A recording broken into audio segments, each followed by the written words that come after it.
MLA ఏం చేయడు. ఊకే ఊరి ఎమ్నూరు ఎమ్మెల్యే జయనాశ్వరరెడ్డి ఏం చేయడు. ఊక శూన్యకేమైనా అది చేస్తున్నాను, ఇది చేస్తున్నాను, అది చేస్తాను. ఆడేమనంటే రైతు బంధు పథకం అంటాడు. ఆ రైతులకి అది చేస్తున్నా, ఇది ఏం చేస్తలేడు. రైతులకి వచ్చిన పింఛన్లు 3,000 వచ్చినాయి. ఇప్పుడు కొత్త పింఛన్లకి ముస్లింల దగ్గర కౌన్సిలర్లు ఈ మొత్తం టీడీపీ కౌన్సిలర్లు మొత్తం ఇప్పుడు నేను 9వ వార్డులో రామదాస్ అనే కౌన్సిలర్ కూడా ఇదే పని మీదనే తింటున్నాడు. ఏమి వీళ్ళకి జయనాశ్వరరెడ్డి వీళ్ళకి తొత్తులు చేసి ఏం చేస్తున్నాడు ఒకటి తినండి, ఇంకా నేను ఉండను తినండి ముస్లింల కాడ. వాళ్ళు వచ్చి చంద్రబాబు నాయుడు నాకు 3,000 ఇచ్చినాడని వాళ్ళకి సంతోషం ఉంది, కానీ మాకెవరికి ఏం సంతోషం లేదు. వీళ్ళు ఏం తింటున్నారు, ఒక నెల పింఛను కొత్తగా 450 పింఛన్లు వస్తే మొత్తం వాడే తింటున్నాడు. 3,000 మొన్న కొత్తగా వాడే 1,000 వత్తుకోవాలా వాడే తినాలా. మళ్ళీ మామూలు పాత పింఛన్ వాళ్ళకి 3,000 వస్తే 2,500 చేతిలో పెట్టేది, 500 వీళ్ళు పక్కనకి వచ్చి తినేది. ఏం లాభం గవర్నమెంట్ ఇచ్చి 3,000 చెప్పు లాభం పింఛన్ వాళ్ళకి? ఏం చేస్తున్నాడు చంద్రబాబు నాయుడు? ఏం చేసలేడు. ఈ ఊరు ఎమ్మెల్యే కూడా ఏం చేసలేడు. ఏదో రోడ్లు తోతాడు, ఆ రోడ్లు కట్టకడతాడు. ఇదేం హైవేనా? ఇదేమన్నా అది రైల్వే పోలీస్ స్టేషన్ ముందర అంత పెద్ద దిమ్మ కట్టినాడు.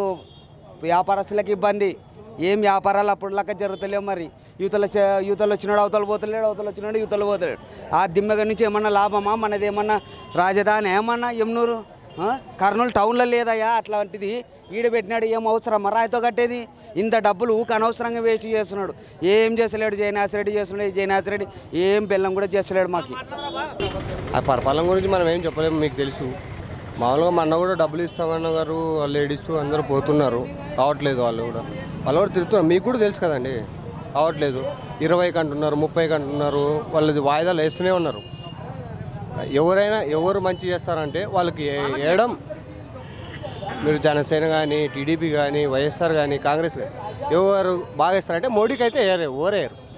మాకు ప్రత్యేక హోదా ఇస్తామని ఎవరు వేయరు. బీజేపీకి మద్దతు ఇచ్చిన వాళ్ళకి కూడా ఎవరేయరు. 100%. చంద్రబాబు నాయుడు ఇస్తాడు, డబ్బు వేస్తానంటాడు.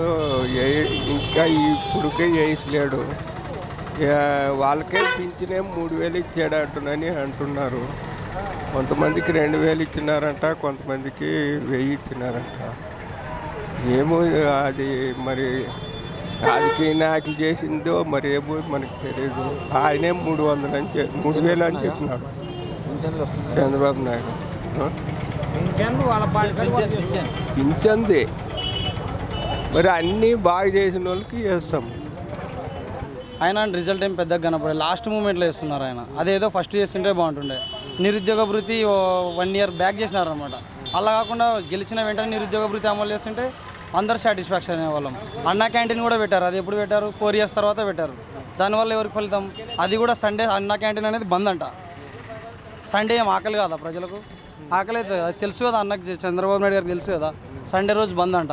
అలా ఎలా సార్? అలా అది కూడా డ్వాక్రా మహిళది ఇప్పుడు ఇస్తున్నారు 10,000. ఫస్ట్లో ఇచ్చింటే రుణమాఫీలు కూడా చాలా వరకు కాలేదు సార్. చెప్పడానికి కూడా అయినా అంటారు, కానీ మా ఊర్లో కాలేదు, నాకే కాలేదనమాట. కావాలంటే నా ఊరి పేరు సర్వే నెంబర్తో కల్లా చెప్పగలుగుతాం.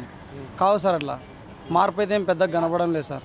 చాలా ఎక్స్పెక్టేషన్ అయితే చాలా చేసినా కానీ ఏం పెద్దగా కనబడతలేదు సార్. ఈ వీడియో గనుక మీకు నచ్చినట్లయితే లైక్ చేయండి, షేర్ చేయండి. మరిన్ని వీడియోస్ కోసం మా ఛానల్ను సబ్స్క్రైబ్ చేయండి.